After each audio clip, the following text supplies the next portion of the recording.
नमस्कार दोस्तों, स्वागत है आपका आज के मुख्य समाचारों में। जी हां दोस्तों, आपको यहां पर देखने को मिलेंगी सुबह से लेकर शाम तक की तमाम बड़ी खबरें मुख्य समाचार ब्रेकिंग न्यूज अपडेट्स के रूप में। तो चलिए दोस्तों, जान लेते हैं आज की पहली बड़ी खबर। दिल्ली सीएम से एलजी बोले, आपको यमुना मैया का श्राप लगा। आतिशी से कहा, आपके बॉस केजरीवाल को चेताया था, उन्होंने यमुना सफाई प्रोजेक्ट रोका।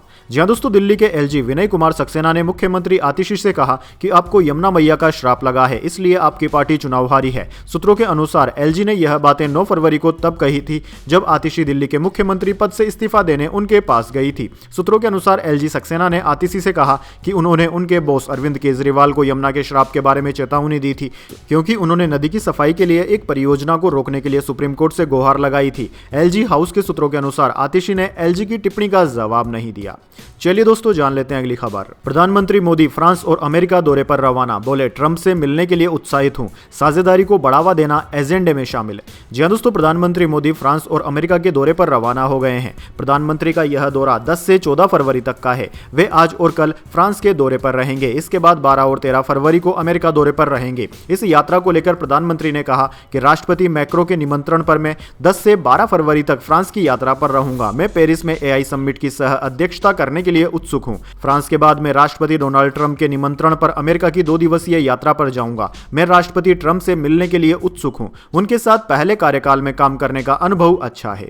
चलिए दोस्तों, जान लेते हैं अगली खबर। दिल्ली में चुने गए विधायकों में से ही होगा अगला मुख्यमंत्री, महिला एमएलए को भी मिल सकता है मौका। जी हां दोस्तों, दिल्ली विधानसभा चुनाव में बीजेपी को बड़ी जीत मिली है और इस जीत के साथ राजधानी में मुख्यमंत्री के नाम की चर्चा जोरों पर है। इसी बीच पता चला है कि अगला मुख्यमंत्री बीजेपी विधायकों में से ही होगा। सूत्रों की माने तो बीजेपी किसी महिला विधायक को भी सीएम बना सकती है। वहीं दोस्तों, सोशल इंजीनियरिंग के लिहाज से माना जा रहा है कि बीजेपी राजधानी दिल्ली में डिप्टी सीएम भी बना सकती है। बीते कुछ चुनावों के बाद भी बीजेपी खेमे में डिप्टी सीएम का कॉन्सेप्ट देखा गया है। कहा जा रहा है कि मंत्रिमंडल में महिलाओं और दलितों को भी शामिल किया जाएगा। चलिए दोस्तों, जान लेते हैं अगली खबर। ममता कुलकर्णी ने महामंडलेश्वर पद छोड़ा, कहा मैं बचपन से साध्वी, आगे भी रहूंगी। महाकुंभ में किन्नर अखाड़े ने 17 दिन पहले उपाधि दी थी। जी हां दोस्तों, किन्नर अखाड़े में विवाद के बीच ममता कुलकर्णी ने महामंडलेश्वर पद छोड़ दिया है। इस बात की घोषणा उन्होंने इंस्टाग्राम पर वीडियो पोस्ट करके की। ममता ने कहा कि आज किन्नर अखाड़े में मुझे लेकर विवाद है, उसके चलते मैं इस्तीफा दे रही हूँ। मैं 25 साल से साध्वी हूँ और आगे भी साध्वी रहूंगी। ममता को महामंडलेश्वर बनाए जाने पर योग गुरु बाबा रामदेव, बागेश्वर धाम के पीठाधीश्वर पंडित धीरेन्द्र कृष्ण शास्त्री, शंकराचार्य, अविमुक्तेश्वरानंद सरस्वती ने विरोध जताया था। चलिए दोस्तों, जान लेते हैं अगली खबर। केजरीवाल ने पंजाब के आम आदमी पार्टी विधायक दिल्ली बुलाए, सीएम मान ने कैबिनेट मीटिंग टाली। कांग्रेस का दावा, 30 एमएलए हमारे संपर्क में।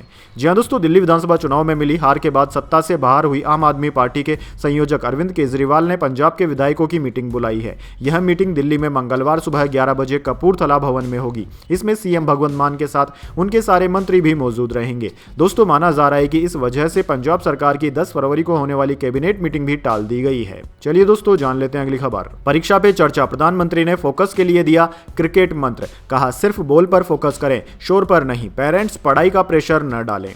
जी हां दोस्तों, परीक्षा पे चर्चा के 8वें एडिशन में प्रधानमंत्री मोदी ने 10वीं और 12वीं के स्टूडेंट्स से बोर्ड एग्जाम को लेकर बातचीत की। प्रधानमंत्री ने स्टूडेंट्स से कहा कि सबके पास दिन में 24 घंटे ही होते हैं, कोई इतने ही समय में सब कुछ कर लेता है तो कोई यही कहता रहता है कि समय नहीं है। ऐसे में टाइम मैनेजमेंट सीखना बहुत जरूरी है। वहीं प्रधानमंत्री ने पेरेंट्स और टीचर्स से कहा कि बच्चों की भावनाओं को समझें, परिवार बच्चों को प्रेशर में ना डालें। चलिए दोस्तों, जान लेते हैं अगली खबर। महबूबा मुफ्ती की बेटी के 2 पर्सनल सिक्योरिटी ऑफिसर हुए सस्पेंड। नजरबंद होने के बावजूद कटवा पहुंची थी इल्तिजा, बोली ये उमर सरकार का अन्याय। जी हां दोस्तों, जम्मू कश्मीर की पूर्व मुख्यमंत्री महबूबा मुफ्ती की बेटी इल्तिजा के 2 पर्सनल सिक्योरिटी ऑफिसर पीएसओ को सस्पेंड कर दिया गया है। उमर सरकार ने इल्तिजा के श्रीनगर में नजरबंद होने के बावजूद कटवा पहुंचने पर यह कार्यवाही की। इल्तिजा ने 8 फरवरी को आरोप लगाया था कि उमर सरकार ने महबूबा और उन्हें घर में नजरबंद किया हुआ है। इसी बीच 9 फरवरी को इल्तिजा पुलिस कस्टडी में कथित टॉर्चर के चलते खुद की जान लेने वाले माखन दीन के परिवार से मुलाकात करने कटवा के बिलावर पहुंची थी। महबूबा मुफ्ती ने कहा था कि यह अन्याय है, बिना गलती के पीएसओ को सस्पेंड कर दिया है।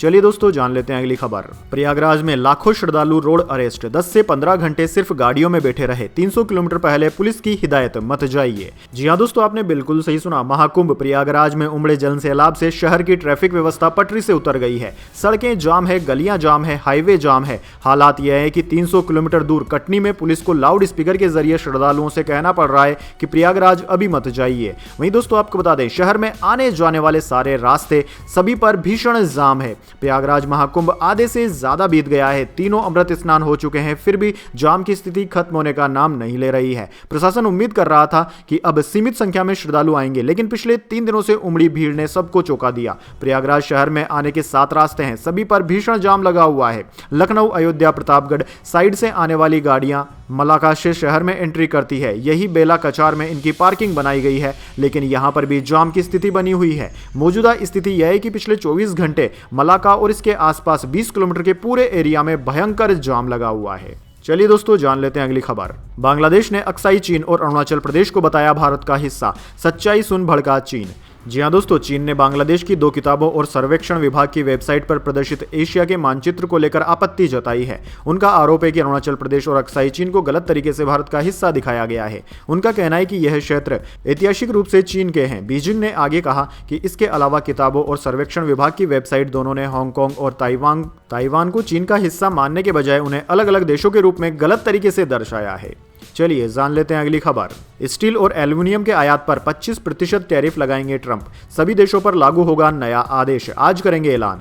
जी हां दोस्तों, अमेरिकी राष्ट्रपति डोनाल्ड ट्रंप ने रविवार को कहा कि देश में स्टील और एल्युमिनियम के सभी आयातों पर नए टैरिफ लगाए जाएंगे। इसकी आधिकारिक घोषणा आज यानी कि सोमवार को होगी। ट्रंप ने 25% टैरिफ लगाने की बात कही है। ट्रंप ने कहा कि अगर वे यानी कि अन्य देश हम पर टैरिफ लगाते हैं तो हम भी उन पर टैरिफ लगाएंगे। चलिए जान लेते हैं अगली खबर। दिल्ली चुनाव रिजल्ट पर संजय राउत की नसीहत, आम आदमी पार्टी की भी जिम्मेदारी थी कि वह कांग्रेस का सपोर्ट करे।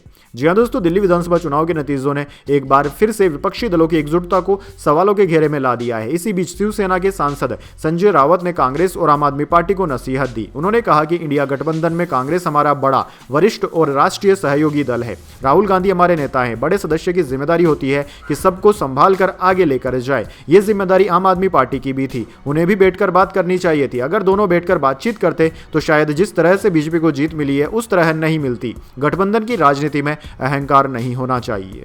चलिए दोस्तों, जान लेते हैं अगली खबर। असम में पकड़ी गई 7 करोड़ की क्रेजी ड्रग यामा टेबलेट, 3 तस्कर भी हुए गिरफ्तार। जी हां दोस्तों, ड्रग्स तस्करी को रोकने के लिए सक्रिय असम पुलिस को एक बड़ी सफलता हाथ लगी है। दरअसल दोस्तों, यहां श्रीभूमि जिले में शनिवार को 2 अलग अलग जगहों से 7 करोड़ रुपए की यामा टेबलेट्स जब्त की गई है। इस प्रतिबंधित ड्रग्स की तस्करी के आरोप में 3 लोगों को गिरफ्तार किया गया है। चलिए जान लेते हैं अगली खबर।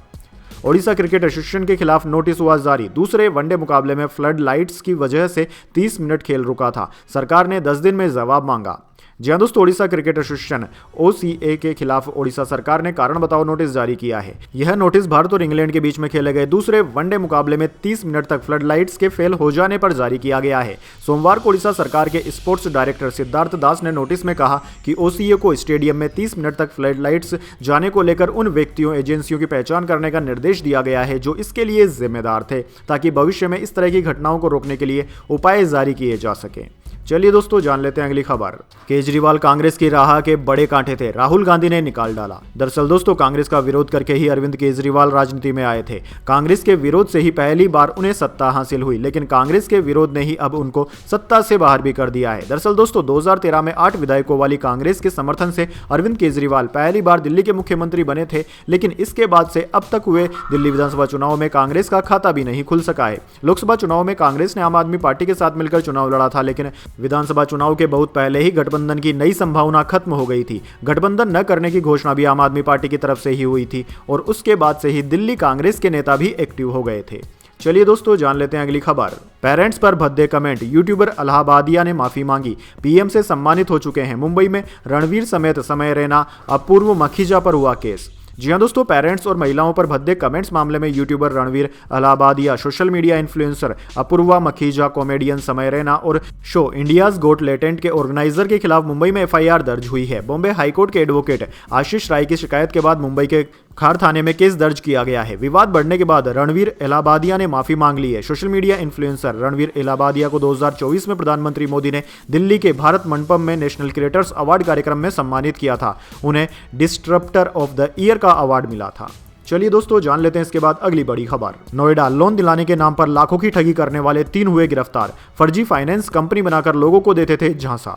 जी हां दोस्तों, नोएडा पुलिस और साइबर क्राइम टीम ने बड़ी सफलता हासिल करते हुए लोन दिलाने के नाम पर लोगों से लाखों रुपए की ठगी करने वाले गैंग का भांडाफोड़ किया है। पुलिस ने इस गैंग के 3 सदस्यों को गिरफ्तार किया है जो सोशल मीडिया पर फर्जी प्रचार कर लोगों को जाल में फंसाते थे। आरोपियों के पास से 4 laptop, 14 mobile phone, 1 printer, 18 chequebook, 5 cheque, 50 visiting card और 9 मोहरें बरामद की गई है। पिछले कुछ समय से थाना सेक्टर 63 नोएडा की साइबर हेल्प डेस्क पर शिकायतें मिल रही थी कि सेक्टर 13 के H169 में स्थित एक कंपनी मनी ऑन नवागर के नाम से लोन दिलाने के नाम पर लोगों से पैसे ऐंठ रही है।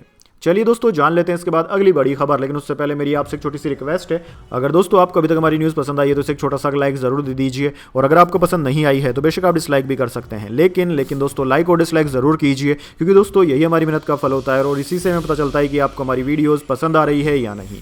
तो चलिए दोस्तों जान लेते हैं अगली बड़ी खबर।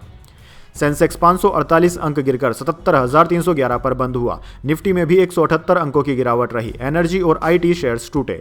जी हां दोस्तों, 10 फरवरी को सेंसेक्स 548 अंक की गिरावट के साथ 77,311 के स्तर पर बंद हुआ। वहीं निफ्टी में भी 178 अंकों की गिरावट रही। ये 23,381 के स्तर पर बंद हुआ। दोस्तों आज सेंसेक्स के 30 शेयरों में से 24 में गिरावट और 6 में तेजी देखने को मिली। आज एनर्जी, आईटी और मेटल शेयर्स में ज्यादा गिरावट रही, जबकि टाटा स्टील और पावर ग्रिड के शेयर में 3% से ज्यादा की गिरावट रही।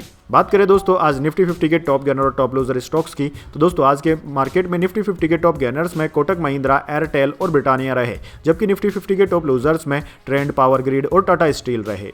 चलिए दोस्तों जान लेते हैं अगली खबर। सोना पहली बार 85,500 के पार निकला। 41 दिनों में 9,503 रुपए बढ़ गई कीमत। इस साल दाम 90,000 तक जा सकते हैं। जी हां दोस्तों, सोना आज एक बार फिर से ऑल टाइम हाई पर पहुंच गया। India Boolean and jeweller association की वेबसाइट के अनुसार 10 ग्राम 24 कैरेट सोने का दाम 966 रुपए बढ़कर 85,665 रुपए हो गया है। इससे पहले सोना 84,699 रुपए प्रति 10 ग्राम के ऑल टाइम हाई पर था। दोस्तों वहीं दूसरी ओर चांदी में भी आज बढ़त रही। 1 किलो चांदी की कीमत 132 रुपए बढ़कर 95,533 रुपए प्रति किलोग्राम पर पहुंच गई है। कल चांदी का भाव 95,391 रुपए प्रति किलोग्राम पर था। चलिए दोस्तों जान लेते हैं अगली खबर। बुमराह एनसीए में गेंदबाजी और जिम शुरू करेंगे। 48 घंटे मॉनिटरिंग करेंगे एक्सपर्ट।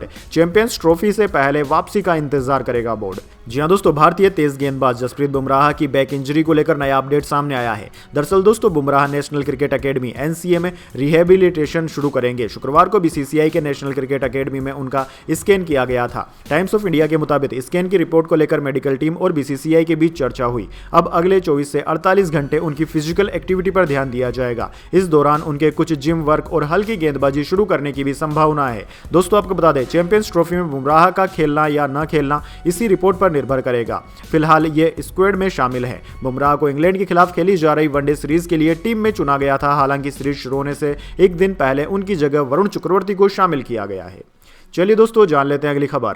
केन विलियमसन की 2069 दिन बाद वनडे सेंचुरी। न्यूजीलैंड ने साउथ अफ्रीका को 6 विकेट से हराया। ब्रिडजेक ने 150 रन बनाए। जी हां दोस्तों, चैंपियंस ट्रॉफी के पहले पाकिस्तान, न्यूजीलैंड और साउथ अफ्रीका के बीच ट्राई सीरीज खेली जा रही है। सोमवार को लाहौर में न्यूजीलैंड ने साउथ अफ्रीका को 4 विकेट से हरा दिया। साउथ अफ्रीका ने पहले बैटिंग करते हुए 6 विकेट पर 304 रन बनाए। न्यूजीलैंड ने 4 ही विकेट खोकर टारगेट को हासिल कर लिया। कीवी टीम के पूर्व कप्तान केन विलियमसन ने इस मैच में शतक लगाया। उनकी यह सेंचुरी वनडे में पूरे 2059 दिन बाद आई है। डेवॉन कॉनवे 97 रन बनाकर आउट हुए। साउथ अफ्रीका से डेब्यू मैच खेल रहे विकेटकीपर बैटर मैथ्यू ब्रिडजेक ने 150 रन की पारी खेली। यह डेब्यू वनडे में किसी प्लेयर का हाईएस्ट स्कोर भी है। चलिए दोस्तों जान लेते हैं अगली खबर। बेंगलुरु में एरो इंडिया 2025 शो। तेजस हवा में 360 डिग्री घूमा। सुखोई का आसमान में करतब। सूर्य किरण से निकले 3 रंग। जी हां दोस्तों, एशिया के सबसे बड़े एयर शो में से एक एरो इंडिया 2025 की आज से शुरुआत हो गई। यह शो बेंगलुरु के येलाहेका एयरफोर्स स्टेशन पर आयोजित किया जा रहा है, जो 14 फरवरी तक चलेगा। एयर शो में तेजस मार्क 1A विमान ने हवा में 360 डिग्री चक्कर लगाया। वहीं सुखोई SU-30 MKI ने भी आसमान में करतब दिखाया। सूर्य किरण ने हवा में उड़ान के दौरान 3 रंग फैलाए। वहीं दोस्तों रक्षा मंत्री राजनाथ सिंह ने एरो स्पेस और रक्षा प्रदर्शनी के 15वें संस्करण का उद्घाटन भी किया। शो में करीब 30 देशों के रक्षा मंत्री या प्रतिनिधि और 43 देशों के वायुसेना प्रमुख और सचिव मौजूद रहेंगे। चलिए दोस्तों जान लेते हैं अगली खबर। पटियाला में कूड़े के ढेर से रॉकेट मिले। एसएसपी बोले इनके शैल में विस्फोटक नहीं, बम स्क्वाड बुलाई, सेना को भी सूचना दी। जी हाँ दोस्तों, पंजाब के पटियाला में एक स्कूल के पास से 8 रॉकेट बरामद हुए हैं। सबसे पहले इन पर ट्रैफिक पुलिस की नजर पड़ी थी। पुलिस ने बम स्क्वाड बुलाकर उन्हें कब्जे में ले लिया। मौके पर पहुंची एसएसपी नानक सिंह ने बताया कि इन रॉकेट के शेल्स में विस्फोटक नहीं है। यह कहां से आए, इनकी जांच की जा रही है। एसएसपी ने कहा कि सेना को भी इसकी जानकारी दी गई है। सेना की टीम भी जांच के लिए आ रही है, जो यह पता करेगी कि यह रॉकेट के शेल कितने पुराने हैं। चलिए दोस्तों, जान लेते हैं अगली खबर। महाकुंभ में लगा भारी ट्रैफिक जाम, लोग घर में नजरबंद हुए। अखिलेश यादव बोले सेना से मदद लेनी चाहिए थी। जी हां दोस्तों, महाकुंभ में भारी ट्रैफिक पर सपा मुखिया अखिलेश यादव ने कहा कि प्रयागराज में प्रवेश करने या फिर बाहर निकलने के सभी रास्ते भारी यातायात के कारण बंद है। पहली बार प्रयागराज के लोग घर में नजरबंद हो गए हैं क्योंकि वे बाहर नहीं जा सकते। अगर 10,000 करोड़ रुपए से अधिक खर्च किए गए हैं और दिल्ली सरकार भी मदद कर रही है, तो लोगों को परेशानी क्यों हो रही है? उन्हें सेना से मदद ले लेनी चाहिए। चलिए दोस्तों, जान लेते हैं अगली खबर। एक कॉल से ट्रंप के खास बने ऑल्टमैन, एआई का सबसे बड़ा प्रोजेक्ट स्टारगेट हासिल किया, डील में मस्क को मात दी।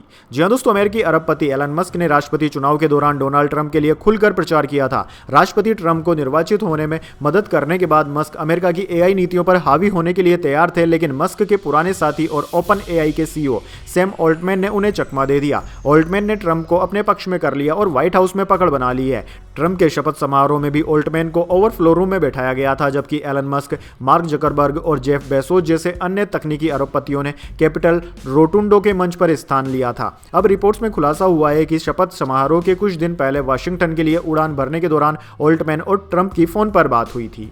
चलिए दोस्तों, जान लेते हैं अगली खबर। रुपया रिकॉर्ड ऑल टाइम लो पर, डॉलर के मुकाबले 44 पैसे गिरकर 87.94 पर आया। विदेशी वस्तुएं महंगी होंगी। जी हां दोस्तों, रुपया एक बार फिर से आज अपने रिकॉर्ड ऑल टाइम लो पर आ गया है। इसमें अमेरिकी डॉलर के मुकाबले 44 पैसे की गिरावट आई है और यह 87.94 रुपए प्रति डॉलर के अब तक के सबसे निचले स्तर पर आ गया है। दोस्तों, इससे पहले डॉलर के मुकाबले रुपया 87.50 रुपए पर बंद हुआ था। एक्सपर्ट्स के मुताबिक रुपए में इस गिरावट की वजह हाल ही में भारतीय शेयर मार्केट में विदेशी निवेशकों के जरिए की जा रही बिकवाली है। इसके अलावा जियोपॉलिटिकल टेंशन कारण भी रुपये पर नेगेटिव असर डाल रही है। चलिए दोस्तों, जान लेते हैं अगली खबर। गोपीनाथ के चाहने वाले साथ आ जाएं तो अलग पार्टी बन जाएगी, फडणवीस की मंत्री पंकजा मुंडे के बगावती तेवर। जी हां दोस्तों, महाराष्ट्र की राजनीति में एक नई हलचल शुरू तब हो गई जब दिवंगत बीजेपी नेता गोपीनाथ मुंडे की बेटी पंकजा मुंडे ने यह कहकर एक नई बहस छेड़ दी कि अगर उनके पिता के समर्थक इकट्ठे हो जाएं तो वे एक नई पार्टी का गठन कर सकते हैं। रविवार को नासिक में स्वामी समर्थ केंद्र के एक कार्यक्रम में बोलते हुए पंकजा मुंडे ने स्पष्ट किया कि उनके पिता के समर्थकों के पास इतनी प्रभावी संख्या और ताकत है कि वे एक अलग राजनीतिक दल का रूप बना सकते हैं। चलिए दोस्तों, जान लेते हैं अगली खबर। गठबंधन में रहना है या अकेले तय करें, दिल्ली की हार के बाद कांग्रेस सांसद का अपनी ही पार्टी से सवाल। जी हां दोस्तों, दिल्ली विधानसभा चुनाव में कांग्रेस की लगातार तीसरी बड़ी हार के बाद पार्टी के भीतर सवाल उठने लगे हैं। पार्टी के वरिष्ठ नेता तारिक अनवर ने सोमवार को कहा कि कांग्रेस को यह स्पष्ट करने की जरूरत है कि क्या वह गठबंधन की राजनीति करना चाहती है या फिर अकेले चुनाव लड़ना चाहती है। उन्होंने पार्टी के संगठनात्मक ढांचे में बुनियादी बदलाव की भी मांग की। हालांकि इस बारे में उन्होंने ज्यादा कुछ नहीं बोला है। बिहार के कटिहार से पार्टी के सांसद तारिक अनवर ने एक्स पर शेयर एक पोस्ट में कहा कि कांग्रेस को अपनी राजनीतिक रणनीति को स्पष्ट करने की जरूरत है। तो दोस्तों, यह थी आज की तमाम बड़ी खबरें। इसके बाद दोस्तों बारी आती है आज के माइंड क्विज क्वेश्चन की। जी हां दोस्तों, एक आसान से सवाल का जवाब देकर आप जीत सकते हैं एक सरप्राइज गिफ्ट हमारे यूट्यूब चैनल की ओर से। तो दोस्तों, आज का सवाल आपकी स्क्रीन पर आ चुका है। भारत का कौन सा राज्य सबसे ज्यादा शिक्षित राज्य माना जाता है? जी हां दोस्तों, अगर आप जानते हैं भारत के उस राज्य का नाम जो कि शिक्षा की दृष्टि से सबसे अव्वल नंबर पर आता है, तो जल्दी से उस राज्य का नाम कर उसमें लिख दीजिए। अगर दोस्तों आपका जवाब होता है एकदम सही और आप चुन जाते हैं लकी विजेता के रूप में, तो आपको मिल सकता है एक सरप्राइज गिफ्ट हमारे यूट्यूब चैनल की ओर से। तो दोस्तों, जल्दी से अपना उत्तर कमेंट बॉक्स में लिख दीजिए, वीडियो को लाइक कर लीजिए और चैनल को सब्सक्राइब कर बेल आइकन भी दबा लीजिए। धन्यवाद। वंदे मातरम। जय हिंद, जय भारत।